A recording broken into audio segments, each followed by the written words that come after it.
Hello, আসসালামু আলাইকুম everyone. Village life with Afia.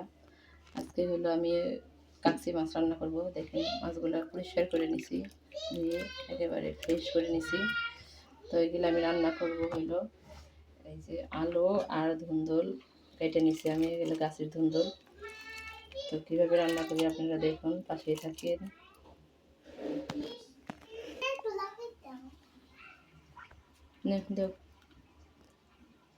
তো এখন আমি এইগুলো সব কিছু করার মধ্যে দিয়ে দিতেছি। এগুলো আজকে হলো আমি মাখায় রান্না করব। গুড়া মাছটা এই তো নিতেছি, সব কিছু উঠিয়ে নিতেছি। তো দেখুন, তারপর মাছ দিয়ে দিব। তো সবজিগুলো সবগুলো আমি উঠিয়ে নিলাম, এখানে দেখতে পাচ্ছেন। তো এখানে আমি এখন মাছগুলো সব দিয়ে দিব। তো এই যে উঠিয়ে নিতেছি, এই যে মাছগুলো দিয়ে দিতেছি। এই মাছগুলো সব কিছু একসাথে দিয়ে তারপর আমি মাখিয়ে নিব। তো মাছগুলো আমি উঠিয়ে নিলাম।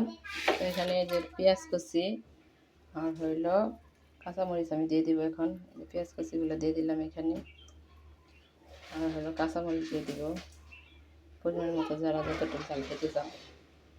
আমি যে কাঁচামরিচটা পেঁয়াজটা দিয়ে দিলাম। এখানে একটু হলুদের ফাঁকি আর হলো মরিচের ফাঁকি অ্যাড করা, ওইগুলো আমি দিয়ে দিব এখন। তো এখানে এই যে হলুদের ফাঁকিটা দিয়ে দিতেছে, এই যে হলুদের ফাঁকি মরিচের ফাঁকি একসাথে অ্যাড করা, আমি পরিমাণ মতো দিয়ে দিলাম। যে যতটুকু জাল খাইতে চান। এই পর্যায়ে একটু লবণ দিয়ে দিই, এই তো লবণ দিয়ে দিলাম। এটা হলো সব পরিমাণ মতো, আপনারা যতটুকু খাইতে চান। আর একটু সামান্য পরিমাণ আদা বাটা রসুন বাটা দিয়ে দিলাম, একটুখানি, বেশি দিব না, এই যে একটুখানি দিয়ে দিলাম। আর এখন এখানে তেল দিয়ে আমি এটা মাখিয়ে নেব ভালো। তো এই যে এখানে তেল দিয়ে দিতেছি। তো এই যে তেল দিয়ে দিলাম। তো তেল দেওয়ার পরে এটা আমি এখন মাখিয়ে নেব হাত দিয়ে। তো এখানে মাখিয়ে দিয়ে হাত দিয়ে এই যে ভালো করে মাখিয়ে নিতেছি, চটকিয়ে নিতেছি। মাখানোর পরে আপনাদের দেখায় কেমন হয়।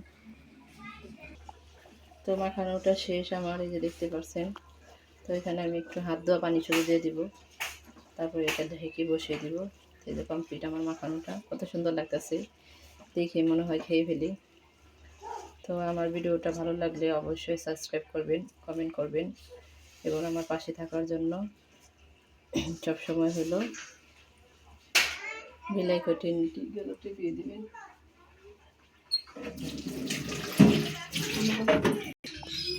তো এখন এখানে এই পর্যন্ত একটু পানি দিয়ে দিতেছি, হাত দেওয়া পানি, এইটুকু পানি।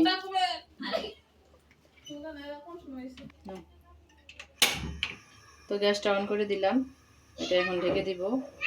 তারপরে এটা সিদ্ধ হওয়া পর্যন্ত অপেক্ষা করবো, তাই আমার রান্না কমপ্লিট। তো এই যে ঢাইকা দিতেছি, ঢেকে দিলাম। তো সিদ্ধ হওয়া পর্যন্ত অপেক্ষা। তো 5 মিনিট পরে ফিরে আসলাম, কি অবস্থা রান্নাটা। তো এই যে শুকিয়ে গেছে প্রায়, হয়ে গেছে কমপ্লিট প্রায়। তো এই যে দেখতে পাচ্ছেন, একটু নাড়া দিয়ে দিলাম। এর মধ্যে আর নাড়াটা কিছু দিই নেই, দেখুন হয়ে গেছে। তরকারিটা আর একটু শুকাবো। তো আমার রান্নাটা কমপ্লিট। তো কেমন হলো আমার রান্নাটা অবশ্যই কমেন্টে জানাবেন। ভালো থাকবেন, সুস্থ থাকবেন। তো দেখুন, রান্না করতে করতে বাহিরে অনেক বৃষ্টি আইসা পড়ছে। বাহিরে টপটপ করে বৃষ্টি পড়তেছে, টিপটিপ বৃষ্টি। তো বৃষ্টির মধ্যে আজকে হলো এই তরকারিগুলো রান্না করে নিতেছি। গোড়া মাছ রান্না করলাম, সাথে হলে মুরগির মাংস রান্না করবো, তো ভিজিয়ে রাখছি। তো রান্নাটা কমপ্লিট হয়ে গেছে।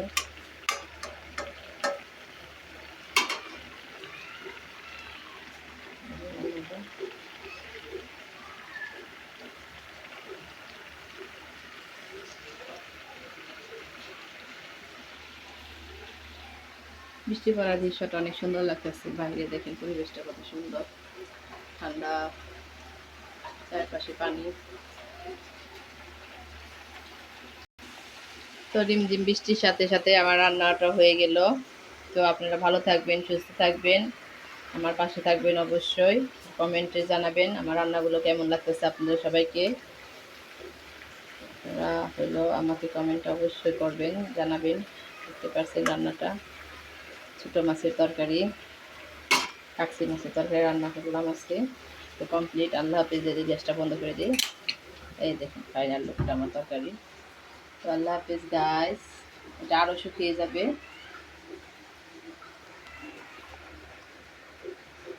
তো রান্নাটা কমপ্লিট। এই যে এই পর্যায়ে এরকম হয়েছে। তো এটা করার মধ্যেই থাকবে, এটা আমি ঢালবো না, এটার মধ্যে থেকে নিয়ে খাবো, কেটে কেটে খাবো। এটা আরও শুকিয়ে যাবে। রান্নাটা কমপ্লিট হয়ে গেছে। এটা চুলানোর পর আরও শুকিয়ে যাবে। তো অনেক আমি হয়েছে, আমি চেক করে দেখছি লবণ টবণ সব ঠিক আছে। সেভাবে রান্না করে খাবেন। আর আমার রান্নাটা ভালো লাগলে অবশ্যই কমেন্টে জানাবেন। আর আমাদের জন্য দোয়া করবেন, আমি যেন বেশি বেশি হলো আপনাদের হলো রান্নার রেসিপি দিতে পারি।